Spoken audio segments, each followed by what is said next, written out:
মৎস্যগন্ধার উৎপত্তি। দ্বাপর যুগেতে রাজা নামে পরিচর, সত্যশীল ধর্মবন্ত তপেতে তৎপর। সকল ত্যাজিয়া রাজা ধর্মে দিল মন, কঠিন তপস্যা বনে করে অনুক্ষণ। শিরে জটা বৃক্ষেরও বলকল পরিধান, কভু ফল মূল খায় কভু অম্বু পান। কখনো গলিত পত্র কভু বা তাহার, বৎসরেক নৃপতি করিল অনাহার। গ্রীষ্মকালে চতুর্দিকে জালি হুতাশন, ঊর্ধ্বপদে তার মধ্যে থাকয়ে রাজন। হেন মতে তপ করে সহস্র বৎসর, তাঁর তপ দেখিয়া ত্রাসিত পুরন্দর। ঐরাবতে চড়িয়া চলিল দেবরাজ, যথাতপ করে রাজা অরণ্যেরও মাঝ। ডাক দিয়া বলে ইন্দ্র, শুনো নিপবর, দেখিয়া তোমার তপ সবে পায় ডর। নির্বর্ত কঠোর তপ না করো রাজন, এত বলি দিল ইন্দ্র দিব্য আভরণ। বৈজন্তী মালা দিল নৃপতির গলে, ছত্রদণ্ড দিল আর শ্রবণ কুণ্ডলে। চেদি নামে রাজ্যে করি অভিষেক তারে, রাজা করি দেবরাজ গেল নিজ পুরে। চেদি রাজ্যে নৃপতি হইল পরিচর, নানাবিধ যজ্ঞ তার দান করে নিরন্তর। অজনী সম্ভবা কন্যা পর্বতে পাইল, পরমা সুন্দরী দেখি বিবাহ করিল। নানা ক্রীড়া করে রাজা ভার্যারও সহিত, কত দিনে ঋতুকাল হইল উপনীত। ঋতু স্নান করিল রাজ্যের পাটেশ্বরী, পবিত্র হইল তবে স্নান দান করি।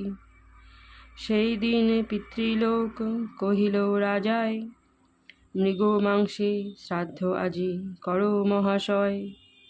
পিতৃগণ আজ্ঞা পেয়ে রাজা পরিচর, মৃগয়া করিতে গেল অরণ্য ভিতর।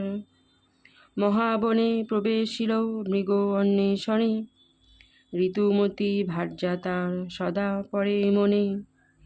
মৃগয়া করয়ে রাজা নাহি তাহে মন, অনুক্ষণ ভার্যা মনে হয়ত স্মরণ। কাম হেতু তার বীর্য হইল স্খলিত, দেখিয়া নৃপতি চিত্তে হইল চিন্তিত। হাতেতে সঞ্চান পক্ষী আছিল রাজার, পাত্র করি দিল বীর্য স্থানেতে তাহার। এই বীর্য লইয়া দিবা পাটেশ্বরী স্থানে, এত বলি নরপতি পাঠায় সঞ্চানে। চলিল সঞ্চান পক্ষী রাজার আজ্ঞাতে, আর এক সঞ্চান দেখিল শূন্য পথে। ভক্ষদ্রব্য বলিয়া ছোঁ তাহারে মারিল, অন্তরিক্ষে যুগল সঞ্চানে যুদ্ধ হইল। পক্ষীস্থান হইতে রেত পরে সেই কালে, অন্তরিক্ষ হইতে পড়ে যমুনারও জলে। দীর্ঘিকা নামেতে ছিল স্বর্গবিদ্যাধরী, মুনি সাপে ছিল জলে হইয়া সফরী। সেই বীর্য সফরী সে করিল ভক্ষণ, খণ্ডন না যায় কভু দৈবেরও ঘটন।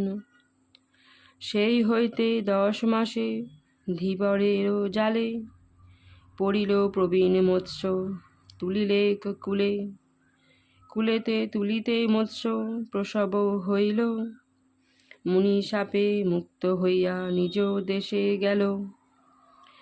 এক গুটি সুতা তাহে এক গুটি সুত, দেখিয়া ধীবরগণ মানিল অদ্ভুত। যুগল সন্তানে তবে নিল কোলে করি, যথা রাজা পরিচর চেদি অধিকারী। অপূর্ব দেখিয়া রাজা হইল বিস্ময়, কৈবর্তে তনয়া দিয়া লইল তনয়। অপুত্রক রাজা পুত্রে করিল পালন, মৎস্যরাজ বলিয়া করিল ঘোষণ। কন্যা লয়ে ধীবর আইল নিজ ঘরে, বহু যত্ন করি তারে পালিল ধীবরে। রূপেতে তাহার কেহ নাহিক দোষর, সবে দোষ দুর্গন্ধ তাহার কলেবর। দুর্গন্ধেতে কেহ তার নিকটে না যায়, দেখিয়া ধীবর রাজা চিন্তিল উপায়। যমুনার জলে পথ গহন কাননে, সেই পথে নিত্য পার হয় মুনিগণে। কন্যারে বলিল তুমি থাকো এইখানে, ধর্ম অর্থে পার করো যত মুনিগণে। পিতৃ আজ্ঞা পেয়ে কন্যা থাকিল তথায়, নিরন্তর মুনিগণে পার করে নাই।